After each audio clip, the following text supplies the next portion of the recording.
still want to like try on all the translations. And sometimes trying just means like you are definitely sure at the very least what all the vocabulary is. You might not understand the grammar of it, but you at least have like that's the lowest level of doing your homework is just at least knowing what all the words mean. And then again, I think I forgot to tell y'all's class, but I love people coming to my essay for help for homework and especially asking for tutoring. But don't show up to essay or tutoring kind of expecting me to do your homework for you. I want you to show up with like at least some footwork having been done beforehand, where like you're like, oh, I know what all these words mean, I just can't put it together. But sometimes can show up with like almost like nothing done. And it's like I'll help you, but I have limited time in essay, so I'm usually trying to help you kind of quickly. And sometimes that results, worst case scenario, in me sort of giving you answers and stuff, which is okay. But because I'm still usually asking for questions and stuff to like facilitate the answer giving. But you gotta put some work in. Jake, what's that? There's something about the snow days. Another thing is, since last year, there was a giant buildup and we pretty much had like no snow. Hopefully 2020 does what it's been doing the entire year. Saves up all of its power and gives us another bomb cyclone. Yeah, we could have bomb cyclone, whatever that weird. I don't know what it indicates that we had that freak September snow, right? That was bizarre, right? That was so Was it? And then last year we had like 3 snows in October, so it looks like this month is not gonna. We're gonna have something this weekend, but. Isn't that when like it snowed like on Halloween or something? Did it? Or it was really close to Halloween? Yeah, it was like I feel it was like 2 or 3 times in October. It was crazy. And then it kind of chilled out until like February. But like December, I remember last year December was almost like without snow. But January and February kind of made up for it. No, it's Colorado. Y'all get your snow. Where I'm from, Louisiana, it snows like once every 3-4 years. So. Yeah. We don't get the closest thing we get in Louisiana would be like hurricane days, like when hurricanes roll into town, you might get like a full week off. But that's like more stressful, honestly, because like you're worried about like people's houses getting destroyed and stuff. Maddie? In Illinois, it used to snow every Halloween, but like we still had like Halloween. It just like we used to go to my mom's friend's Halloween party, and then we went trick or treating. But we were gonna go for Halloween this year. We were gonna go to Illinois to surprise her because like they're still like really good friends and stuff. But because of COVID. Oh yeah, it's made things more complicated. Yeah, it's kind of a crazy look for the snow on Halloween. It's very Nightmare Before Christmas, which I saw they were playing that movie at a Cinemark theater by my house this past week, and it's kind of cool. I like how because of COVID and the delayed production cycle from Hollywood. They're playing like a bunch of old movies all the time. Like there's a lot of old scary movies in the theaters right now. And you never have? You're better off. There's some old ones in the movie theaters. They've been playing like Star Wars and stuff. But yeah, I guess if it snows on Halloween, you just gotta trick or treat boots and hopefully have a costume that's like jacket compatible. All right, guys. What? Beans was a hot dog? That could be a warm outfit. All right, who can read this sentence? Hayden, thank you.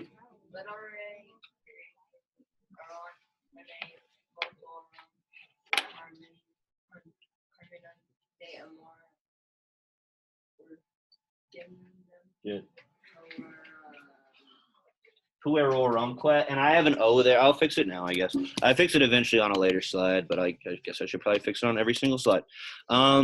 Okay, let's hear some takes on this. Who wants to share what they came up? This one's really, it shouldn't be too difficult for you guys. There's a lot of vocab words, and it's a little longer, but the grammar of this is not too weird. Who wants to share their translation? Ava? Natalie?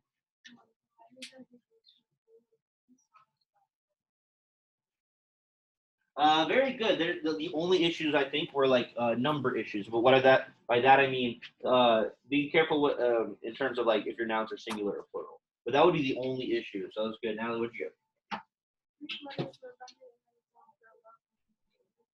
Very good. We want to do something slightly different with plain eye, but well, abundant. Abundant of. You could almost use abundant. We probably want to say just full of. But that's like basically the only mistake I heard. Dolores?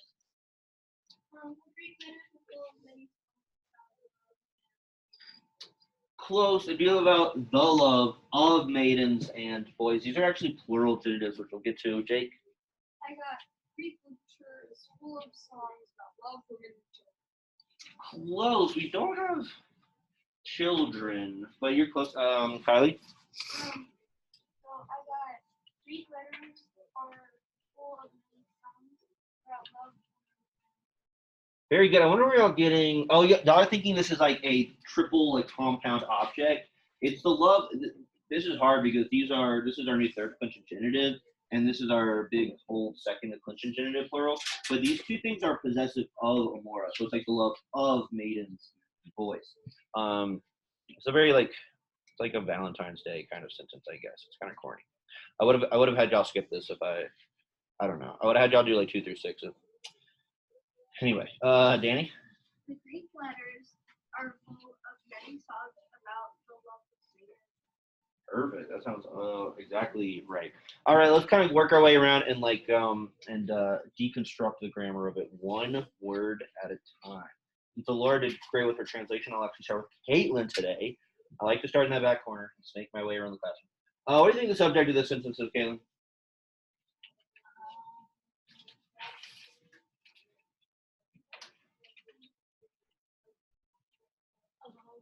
Don't overthink it. Yeah, who whispered that? Who don't whisper that okay, no, it's fine, whatever. Okay, yeah, it's literati, right? If you see a noun at the beginning of the sentence that can be nominative plural, you should at least initially think that it's your subject. There might be something later in the sentence that makes you realize, oh, this actually isn't the subject. I got to the end and I saw my verb was first or second person plural, meaning like my subject is I or you or we or y'all, so it can't be the subject. But until that happens, you should just like look at that first noun that could be nominative and be like, this probably is my subject. Literati can be letters or literature in the plural, so you get to choose. It's like, I think this is probably talking about literature. We have a lot of letters from ancient Romans, like Cicero. We have like a whole book of letters that he wrote to his brother. But for the Greeks, I don't know if they, like at least ancient, like Golden Age Athenian Greeks, I don't know if we have letters. Maybe. Anyway, I feel like it's probably literature here. And it's not just literature, it's Greek literature. So literati, Graekai go together. And then somebody who got really close to a perfect translation said like letters of the Greeks. I know, well, you could. The reason we wouldn't want to do that is like, because this could be genitive singular. So it could be like literature of, but then it would be genitive singular. So it'd be like literature of the Greek, which sounds weird, right? This would need to be like Graecarum if it was literature of the Greeks. So you really just want to take them together, and that's just Greek literature, right? So because Graecus, Graecum sometimes an adjective, sometimes a noun. Yours probably just like a straightforward adjective. Greek literature. Okay, errant. If you don't know what errant means, you need to know by 3 weeks ago. Natalie, what does errant mean here? Not quite R, because that would be sunt. Sunt, S-U-N-T is from sum esse. That's the third plural. That would agree with the nominative plural. That is like present tense to be. We don't say literature be, we say literature are. But this isn't R. Is it future or imperfect, Natalie? Right, were, exactly. So, yep, that's kind of tricky. What's on my next slide? Is it frozen? Oh, I haven't put my thing in yet. My new $20 thing. Why doesn't it seem like the MacBook should be able to talk to a Apple remote without a $20 USB?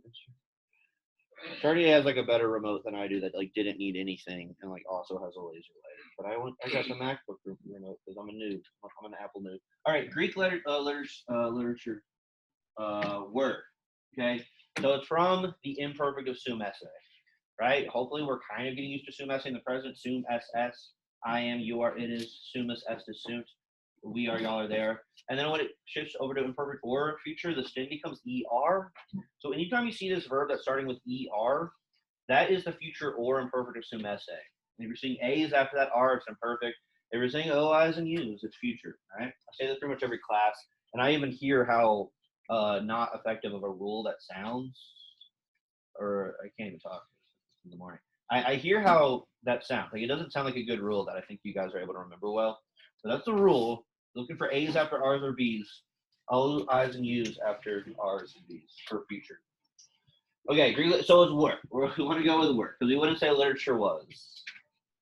What do we say? Greek literature was. Literature. Weird. Okay, so if we take it as letters, we need to use were. Letters were. If we take it as literature, we would use was. So be careful though. Because even though literature can mean literature when it's plural, literature sounds like a singular noun. It like functions like a singular noun in English. Anyway, okay, so where was, and then planos. Natalie translated as abundant, which I think our dictionary entry does tell us abundant is okay. We get words like plentiful. But Devin, what's another word that starts with an F that might be slightly better here? Yes. So they were full, and then you should expect after planos that you're gonna see a what, Maddie?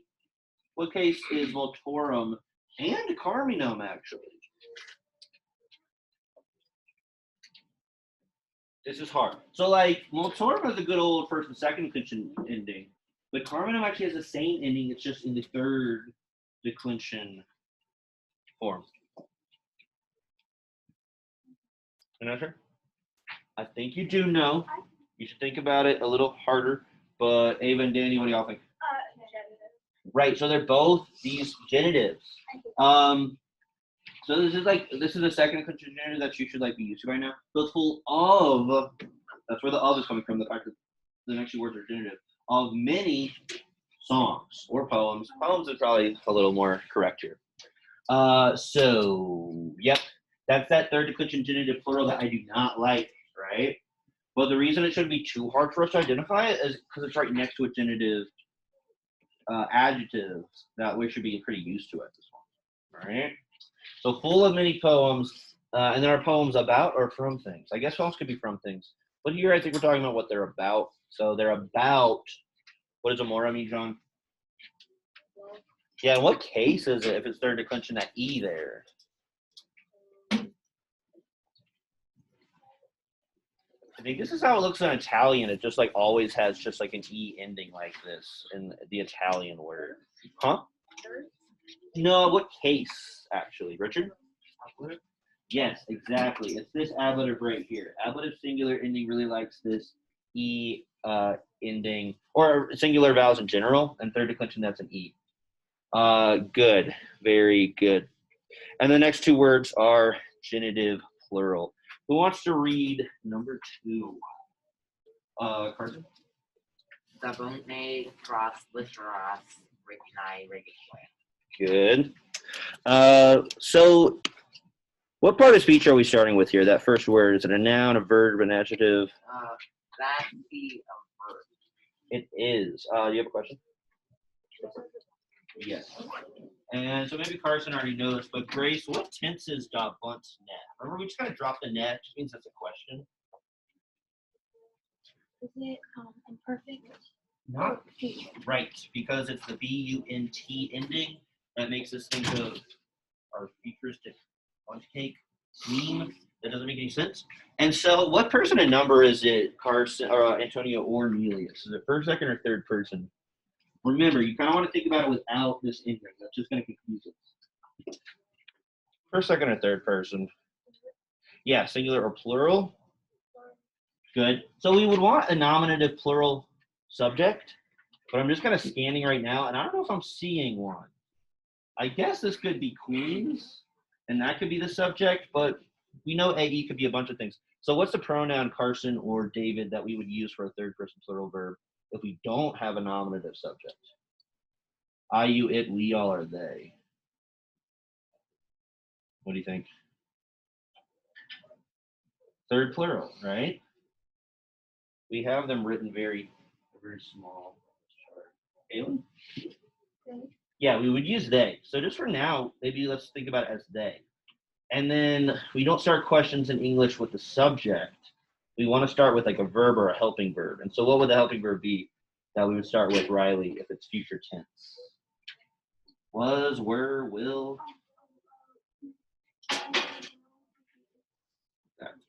Yeah, so we don't want to say like they will do this. That's not how we ask questions in English. We want to start with like will they. And what does dodari actually mean, Kylie? It's a Christmassy kind of verb. The word's like donation from it. Yeah, or no, it's not the noun. It's to give, right? So will they give is how we're going to start this guy.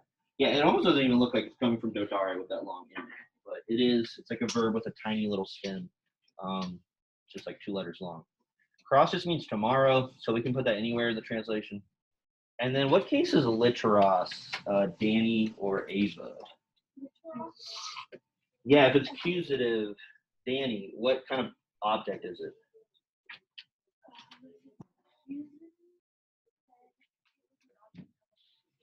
Not an object of a preposition. It's going to be the much more direct. Yeah, direct object. Yeah. So will they give letters? I think here letters is actually better than literature. And then what case is regoni? I don't know what case regoni is. It could be nominative plural, but now that I know that we're giving something, I'm thinking instead it might be. What do you think, Dave? It could. So, but that'd be like letters of the queen, maybe. Ooh, what if it's dative? What kind of object would it be, Ava, if it's dative? Indirect object. So we would give the letters blank the queen. To the queen. And then so it's still kind of up in the air at this point, but then we see regique. And remember, that just means like and. It's the queen and regique. So what case is regi here with the long I, Carson? The long I, it would be genitive, I think, because genitive or number. But think third declension, actually. It's from Rex Regis. So reg and a queen is like little first declension, whereas Rex Regis is like Now third. I get it. Now I get it. Okay. That's dated. Yeah, so it is also dated. So that's the thing, honestly, that makes us realize that regoni is definitely dated. Right? It's like the 2 indirect, like compound indirect objects. Because before that, this is just kind of weird because like we could have thought that queen was the subject, like what's queens? Like when will queens tomorrow get letters? But once we see that regique is like making a compound object along with regina, and we see that regi has to be dative, that makes regoni seem like it also has to be dative. Or before that, it was like, well, maybe it could be a couple other things. So will they give letters to the king and queen tomorrow? So this is the first time we've seen the dative in a long time.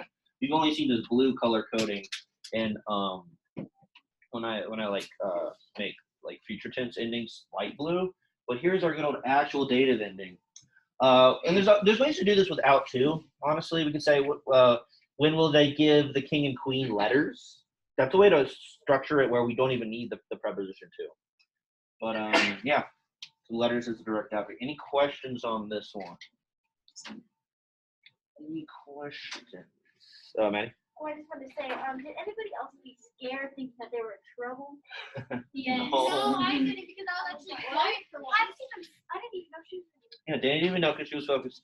No, Yeah. no, that's not why. That's not why Who was in here? administration doesn't go around to get people in trouble. They just sometimes like to see what's going on in classes. And I'm glad when it's times I'm actually teaching and not like playing Jeopardy. Jeopardy gets so great. Anyway, will they give some? This is honestly structured a little weird. I probably would not want to put tomorrow where I did. Like, it's okay there, but it sounds like you're giving tomorrow, like tomorrow's like the direct object or something. I would say like tomorrow is better like here, like will tomorrow. Well, no, not there. Tomorrow. Maybe at the beginning. Maybe at the there. I put it at the very beginning at first, but then it made more sense to put it at the end. Yeah, I would say at the very beginning or the very end is a little better for tomorrow. I'll probably leave it there because I actually like to make that point to on my other classes today. But yeah, I'd probably put tomorrow not where I put it here. That's like awkward. Because we want to put the direct object right after the verb in English, right? Even though the verb is at the beginning, the direct object in the middle. In English, we want that direct object to go right after the verb, almost all the time in Latin. All right, guys, who can read number 3? Caden. Caden. Propter multum ora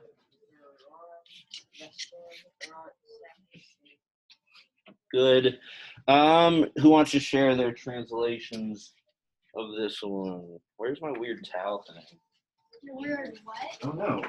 Weird towel thing. This thing. Your Okay. Who wants to share? Sorry, I didn't see. No one. Was this one harder for you guys? Can I share my Yes, translation? please do. This one is. It's not harder, but it could potentially be awkward if you miss even like one word. So let's hear from Ella, then maybe Jake. Ella, what'd you get? Because of much work, the bodies of your men were satisfied enough. Very good. There's one little thing I want to tweak at the end. One little tiny thing. But right up until those last two words, that was perfect. Anybody else want to share? Jake? Because of a lot of hard work, their bodies were healthy. That's like the sense of it, but this isn't really hard work. This is just much work.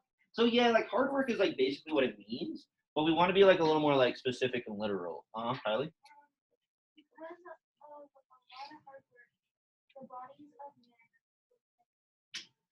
Very good. Well, okay, good. So y'all are really everyone, including Ella, y'all are being like just a touch loose with these last couple of words, and so I'll show you how to be like slightly more literal. Anyway, okay. So propter. What does propter mean, Aiden? Clearly, at this point, we should know that. Oh, anything of Saipe or Simpera. No. What does propter mean, anyone? Just to be clear. Yes. Because of or on account of, right? So that's actually important, Aiden. It's showing up a good bit. And it takes an accusative object, like the thing that something is on account of or because of is accusative. But you usually don't have to think of it that way because, like, usually it's the accusative thing is like right next to it. Which in this case, it's like a two-part accusative. It's much labor. On account of much labor. That's our little, I call it a propter clause. And now we can kind of put that off to the side and get into like the real part of the sentence here. What case, Miss Dugan, is corpora? It's from corpus. Not, oh yeah, it is. It is. Good. So this is one of our neuter third declension nouns with tempest, Carmen, and nomen. So this isn't showing up in its nominative plural. It could be accusative plural. That's how like a lot of third declension words are. Their subject form will be the same as direct object form. But again, this is kind of like extra stuff. So in a way, this is like the first noun we're actually really kind of having to deal with. So why wouldn't we assume it's the subject if it can be? So it's the bodies, right? Bodies plural. Virorum and vestrorum. Did I spell? I think it's vestrorum. Did I spell this wrong? Yeah, there's an R. Okay, good. I mean, not good, but like that'd be weird if I thought I spelled it wrong and I didn't. Vestrorum. Yeah, vestivarum. So what case are both of those? Hopefully y'all can see that both virorum and vestrorum have the same ending. Hopefully y'all are like used to these endings enough at this point to see that. In what case are those, Kate? In what case are virorum, vestrorum? Is it genitive? Yeah, it's genitive. So it's the body's blank your men. Of your men, exactly. And so I have to fix it again. A lot of people probably would forget what vestra means. So Dark Mage Jimmy is reminding us. It just means your. It's the plural your. Tuus is the first your that y'all got used to. This is plural your, so it's like y'all's. On account of much labor, the bodies of your men, and then errant. We just like saw errant in the first sentence. We saw it a bunch yesterday. Is errant was or were? It is were, and even I have to stop. Sometimes you just gotta say it out loud because it's third person plural. So it's like when we say they was or they were, we would say they were. And so it'd be was, right? Yeah, if it was just ERAT, that'd be like was. But it's not going to be third singular because corpora is plural. So corpora is a subject, which it is. It needs to be plural. It would be corpus. It would be corpus if it was going with the third singular, like the body was versus bodies were. We should think of was and were as the same word, basically, but we're gonna use one or the other depending on what the subject is. So the bodies of your men were, and this is where people got a little loosey-goosey, so let's make sure we know how to do this. What does satis mean, anyone? Macy? Yes, it means enough. So they were, and this is kind of where a weird word order thing happened because we were kind of going left to right, which was nice. It was like were enough, and this means sane or sound. So we wouldn't say they were enough sounds. So they were sound enough. And so I know what's happening, I think, here is that satis means enough, and I think people confuse it with the verb we got in chapter 4, satio, satiare, satiawi, lag. What? It means to satisfy. So it's like, I do not blame you guys for getting these mixed up. Satis is this weird adverbial. Yeah, so these are also you mix it with plaintiff. So you have plaintiff, which is full, satis is enough, and then the verb satya, satyari, satyavi, satyaka means to satisfy. We haven't seen this verb too much. Wait, So I could see people thinking this is like the second person version of that verb, but the second person version of satya, satyari would be like satya. There'd be an I and an A there, so it's very close to looking like the word enough, but it's a little different. So, yeah. So anyway, does that clear up any confusion people had on the last couple of words? People were being a little loosey goose. When you get to like college and you're doing like upper level Latin, there's a lot of college degrees will have a foreign language requirement, and hopefully you guys, even in like 5 years from now when you're in college, will be like, oh, you know what? I can remember Mr. Cano's Latin class decently enough. I could get like an easy A in the Latin classes at this college, and or you could like take Spanish or French or whatever. But you want to take Latin, upper level Latin classes in college, sometimes it's encouraged to be a little more loose with your translation. You don't even like write down your translations anymore at that point. You just kind of show up to these like small seminar classes and sit around a table and like just like you're supposed to be ready to like spot translate whatever your assigned reading was.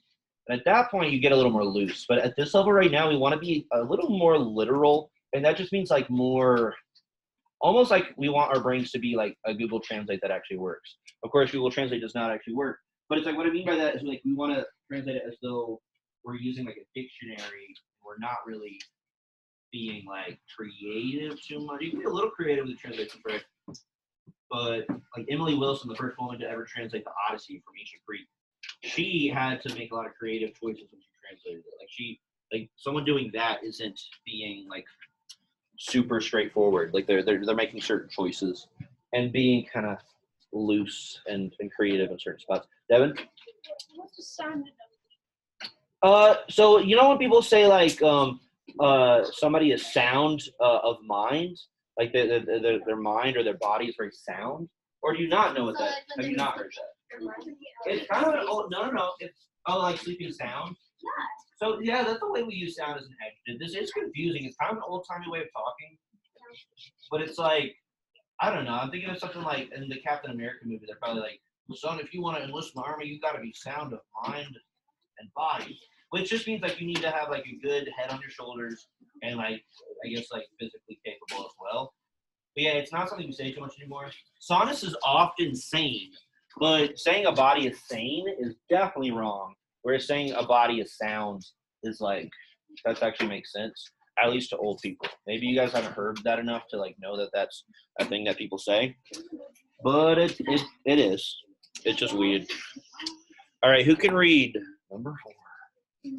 We're making really good time, so we better drag our feet on the next two. John?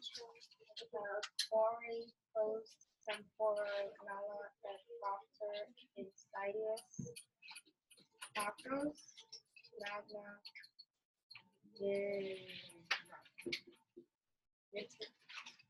Virtutis ibi habegum. Yeah, it'd be like we're tutus. Good though. Who wants to share their translation of this thing, Nathan? This is why Saturn is within reason and is full of Say it one more time. Sorry. This is why Saturn is within reason and is full of Saturn. Where do you get that? I don't know. So that was. I've had a little bit of that Well, what were so yeah? You were being like definitely a little too loose, which is okay as long as you guys try. It's like fine, but that's almost loose enough to where it gets into the realm of like creative writing at that point. We do want our translation to be like maybe not 1-to-1 based on the translation, but close. You know what I mean by like a 1-to-1 ratio? Like we're not always gonna have one Latin English word for one Latin word. We see a lot of times where like one Latin word equals like 3 English words. But you still need to like base all the words that show up in your translation on something in the translation. I have a 9th grader. I won't say his name, but he tends to sometimes just end up like writing like premises for creative writing short stories when he translates, where they feel like almost they're not even based on the Latin. So don't end up like him. You wanna kind of like really be looking at the words in your sentence. If you wouldn't mind you making that joke. All right, is quare or why or therefore? Because it can be both. What do y'all think? Therefore. Yeah. Why? Why do you think that, Devin? Because therefore, post time. Like therefore, after time. You just think that sounds good? Yeah, that's a way of thinking about it. But also, if I jump ahead, I don't see there's a question mark at the end of this, so I don't think it's a sentence we would start with why. Why would only start off a sentence if it was a question. So it's gonna be like therefore, and honestly, we could. I was going to tell you can translate post as post. So some of y'all aren't totally used to this concept of post meaning after, but it does. It can mean like post as in like the post office, like mail related stuff, or it can mean after, like post war means after World War II. So therefore, after times, but what kind of times? Alora or not Alora? Huh?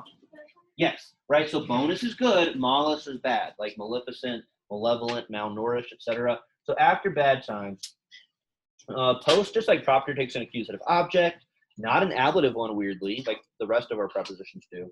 So that's kind of weird, but again, you don't need to think of it that way. The object will be right to the right of it. So like, it's just right there. And then, here, and then we have another accusative taking preposition right off the bat. Again, after bad times and propter, anyone? Huh? Yeah, on account of or because of insidia, the vocab. Yeah, not destruction. Yeah, because of ambushes or treachery or plots. Insidia is kind of open-ended. Plots, treachery, or ambushes. They're all slightly different things, but they're kind of, it's like an evil plan that somebody carries out or is planning to carry out. So therefore, after bad times, on account of plots, which I need to make plots. Y'all might not be able to tell that this is it's a dark red, but it is, because I use dark red for accusative objects and red for direct object accusative.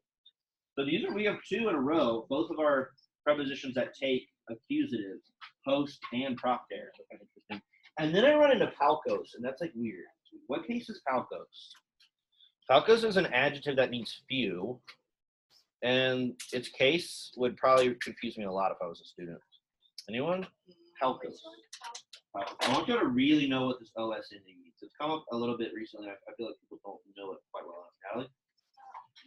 Yeah, and so whereas times and plots were probably accusative because they're the objects of propter and post respectively, this is probably accusative because it's our what, Natalie? What do you think?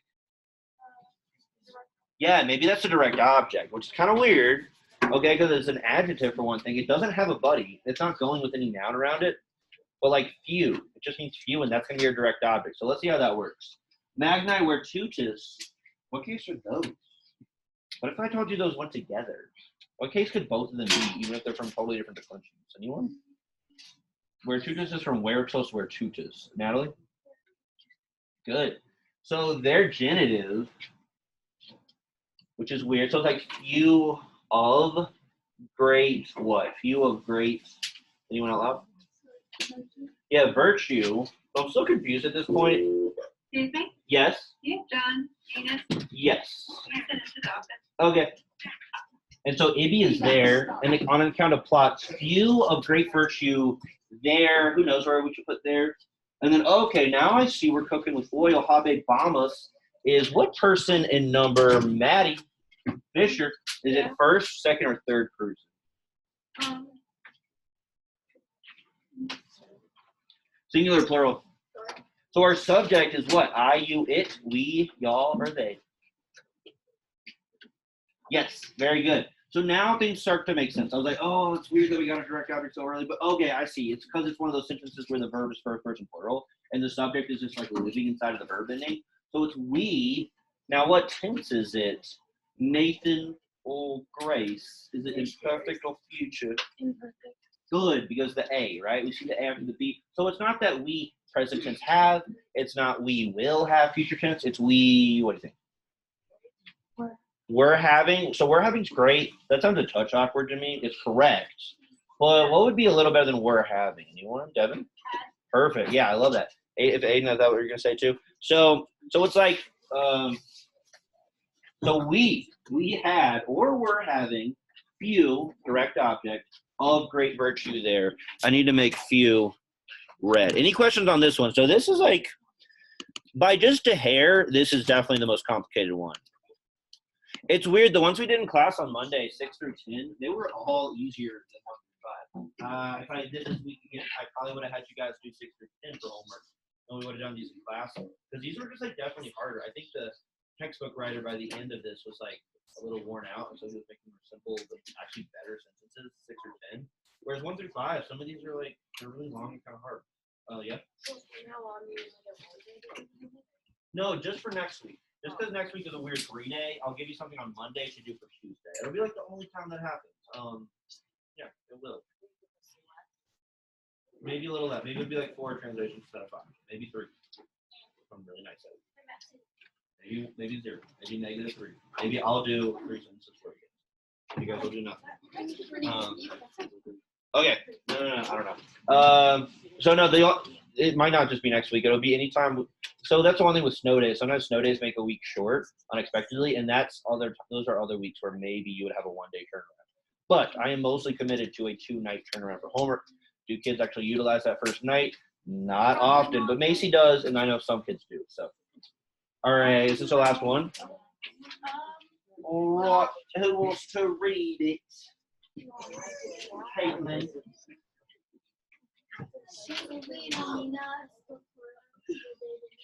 Good. Ubi nominas forum with Davos.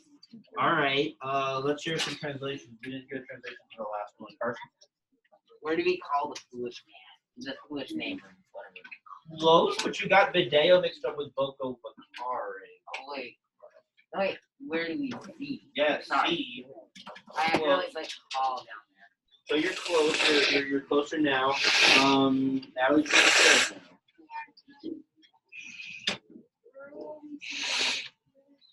Good. Where will we see the names of the foolish? That's pretty good. Laura? Same thing?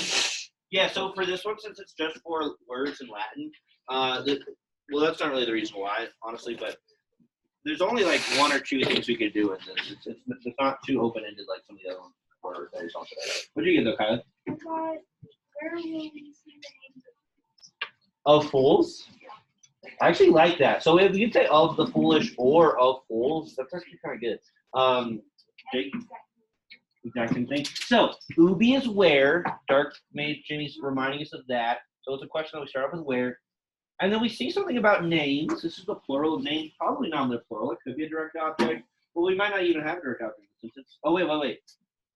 Actually, I don't know. We don't know. At first, we look at this and we think, you know what? That could be a subject or a DO. I'm not even sure yet. So what's going to clarify if it's a subject or direct object? Anyone? Ava?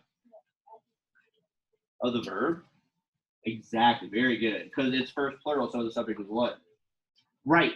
So Ava knows to look to the verb to decide if that's a subject or direct object. As soon as she looks at that, she probably thinks, oh, that's first plural. Our subject is we. That's something we should all be getting really quick at in terms of like when we're just scanning a line.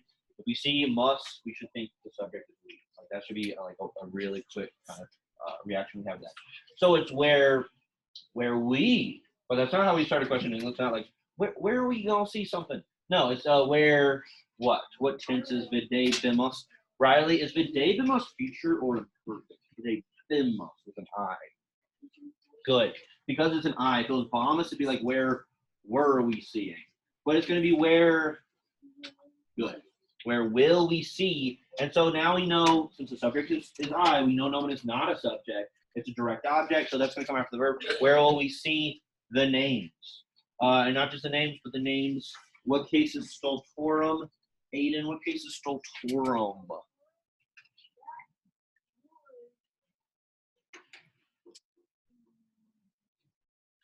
Orum. So I want y'all, we should put a spotlight on a case every day. That's what, I like that. Spotlight on a single ending every day. Today the spotlight was on OS, second declension accusative plural. But Orum is something we don't even need to put a spotlight on because it's so distinct. We've seen it so much.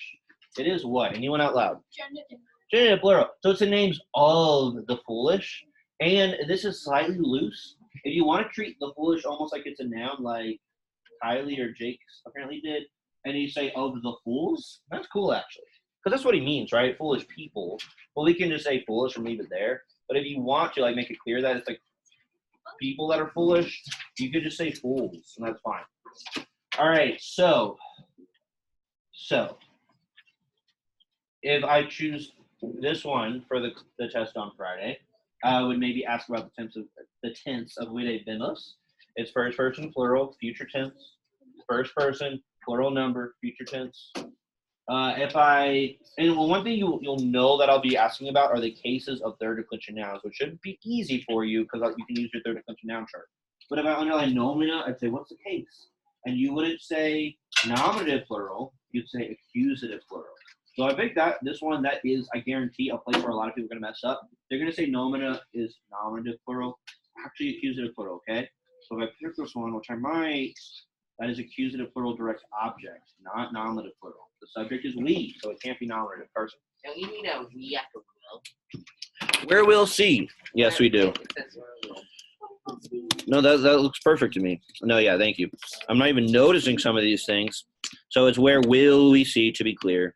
But let's go through, let's look at real quick, because we have like a few more minutes. This was number 5. So I picked 5. I told you what I'd ask about. Nomina being a direct object, accusative. Videmus being a future first plural. If I pick this one, which I won't. I'm not going to pick this one. I don't like it. It's like too long. Well, I don't know. I kind of like this one. I shouldn't treat you guys like babies. If it, no.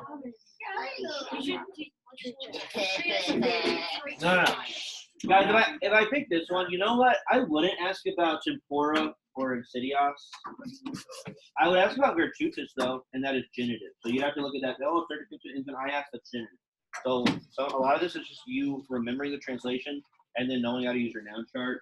I might ask about the verb being first plural and perfect. Let's see. But I also, so I'm not going to take this on the table. I might pick this one. Because you know what? One I definitely don't want to pick, but I won't rule out either all the way, is the one before it. This one. Because I think it sounds awkward. If I pick it, though, I'd ask about the case of corpora, which is nominative plural. So you got to know how these sentences work. You can't just remember the translation. You will game over if you do that. This one I kind of like. Hint, hint. So I pick this one. I would ask about the case of regi. And you would know that que is something you shouldn't worry about, and that the long I is telling you it's dative and it's an indirect object. I don't think I've asked about indirect object in translation before. So I don't like this one. Wink, wink. Danny?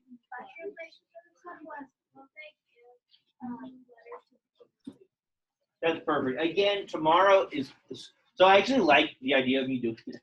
Of me putting tomorrow in a weird place, honestly, and then I'll look for the people who are really on the game. Will not put it there. Some people probably put this exact same thing because you guys are like, let's just rotely memorize all these translations, which you're not really supposed to do. But what's better is if you put tomorrow at the beginning or at the end. If I pick this one, I might ask about the Dabante being future third plural, and I might ask about regi being dative. I don't think I would quite ask about maybe this one being a direct object, but it's an old declension, so it's not that important. And then I won't pick this one. All right. Any questions, concerns, comments, thoughts? So Jeopardy tomorrow, that'll be kind of fun. And what? Huh? And then the quiz on Friday, right? Quiz on Friday. We'll probably have a little time to talk about emperors after that. If you want to spend the last 2 minutes of class looking at these sentences and making sure you know how they work, so you can guarantee having a good quiz. Because I don't think we'll have a quiz next week. So this is the last quiz before we just come back for next week to kind of review stuff, and then you'll have a 5-day weekend. So you want to go out on a good note is what I'm trying to say. 5-5.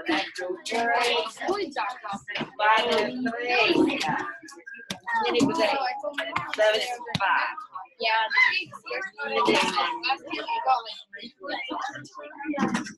it was like very short, and then they just put it around here. And then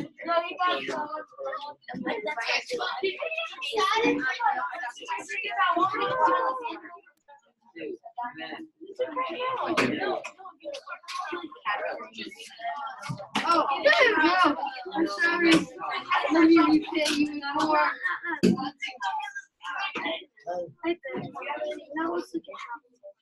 Now it looks like a pod. Yeah. Technically, it's a spell. All right, Ella. Any questions? So you'll take that quiz. It'll probably be due for you like on Sunday, but I'll upload it by tomorrow or Friday. Okay. All right.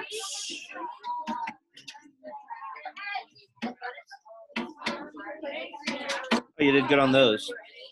Yeah, first two were a little weird. All right. Yeah. See you tomorrow. Bye.